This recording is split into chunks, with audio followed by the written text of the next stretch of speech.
Hi guys, today we're going to talk to you about the Triple Cross EU range of bass rods. So Mike, what's the story? We're following on from the Skyroad. We have big shoes to fill.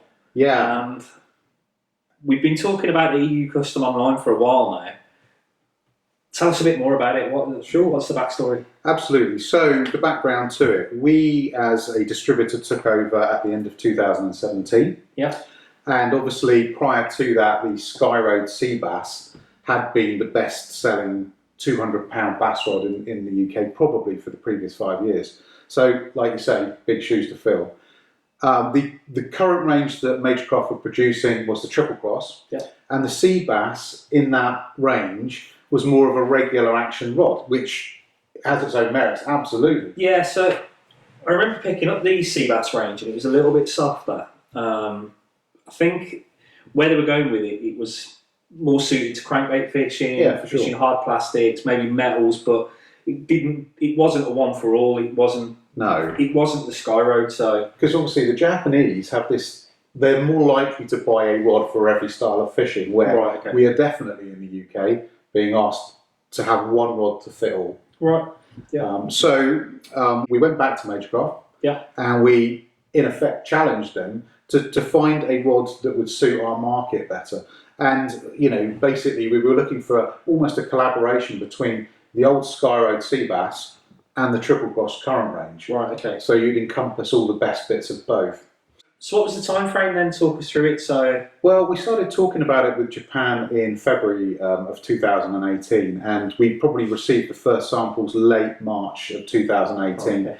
And by early April, we'd seen quite a few different samples. We pretty much knew as soon as we'd seen this one that we were happy with it. Yeah. I was lucky enough to work with Richard Cake, who's quite a well-known rod builder along South Coast. Yeah, so Rich Cake's well known for his bass fishing, his bass catching, and his rod building, isn't he? So yeah, a great guy to work with on it, and he's obviously a team member of ours as well.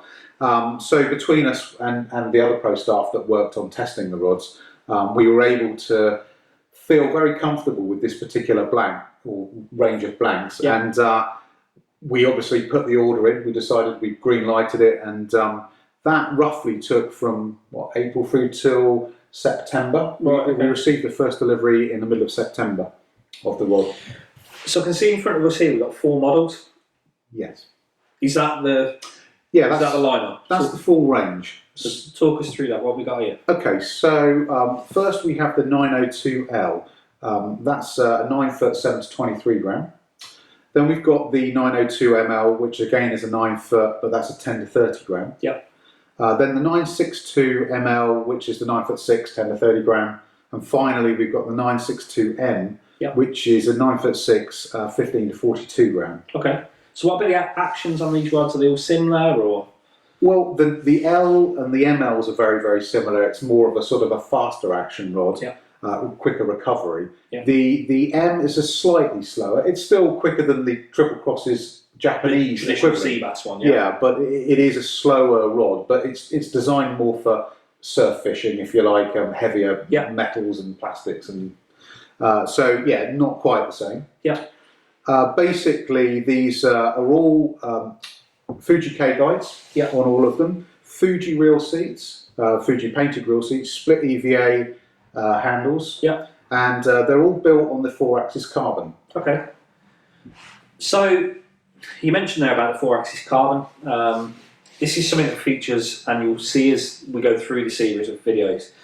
We talk about the 4-axis a few times, especially on Triple Cross. For anyone that's not familiar with this technology, what Majorcraft have done is introduced the 4-axis carbon to the butt of the rod. What this is doing is adding strength, reducing crush, reducing twist of the blank, and we've got a traditional cross weave which features up to the middle section of the rod, which you can see here, which is that's your cross section, cross force as people know it, and it's simply a additional wrap on the 4-axis horizontally and one vertically. In a nutshell, that's what it is. Absolutely. So you're getting, with that, you're getting a lot stronger rod from the butt, in the butt section. Absolutely. You know, if you look at it, they really were able to develop that rod that we were looking for, that combination between the Skyroad with its sort of sharp rod, sensitive rod, but by sort of being able to build in the triple cross blank, you have a much steelier blank with it. Yeah, so much you've more just got that powerful. steel, you just feel stronger. Absolutely. Yeah, totally. With this range, are we saying this is a dual rod then? Can it?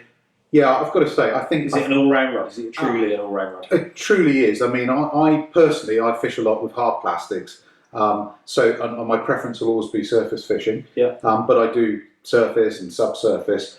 But then you've got the guys like Richard and Mark and some of the other pro staff that are very much more perhaps soft plastic, weaker soft plastic based, and also metals. Yeah, they're very popular at the moment. So I've used the Al model. I like a lot of finesse fishing, and I've been using weedless soft plastics with it, and really like that.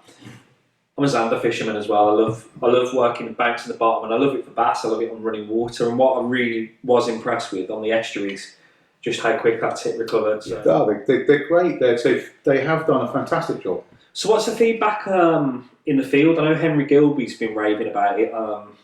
Tell me more about that. Absolutely. Well, we were obviously, like I said, they arrived at the middle of September last year, and we were lucky enough and very proud to actually receive his 9-foot, 200-pound rod of the year last year. Bear in mind, it had only been out for about 3 months, so that was a great bit of feedback for us.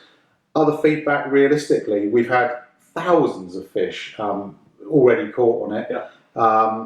And fish also that have been sort of into double figures. So we've had a couple of specimens on this. Oh yeah, Mark has had a Padfield, that is, he had an 11.5 pounder, and Richard's had a 10.5 pounder. Yeah. And these are just fish we know about. So you know, it really has been able to do what it said it would. It's working all the different styles of lures and catching a fish. And we know those guys hit their rods hard. So definitely. Yeah, for sure. Good. I think what we've got here now, I've got a bit more of a clear picture. I hope we've given you a bit more of an idea where we're coming from with this range. I think we genuinely have an all-round bass rod here. If you're looking for a rod that can do your light soft plastic work, top water, subsurface cranking, have a look at this range.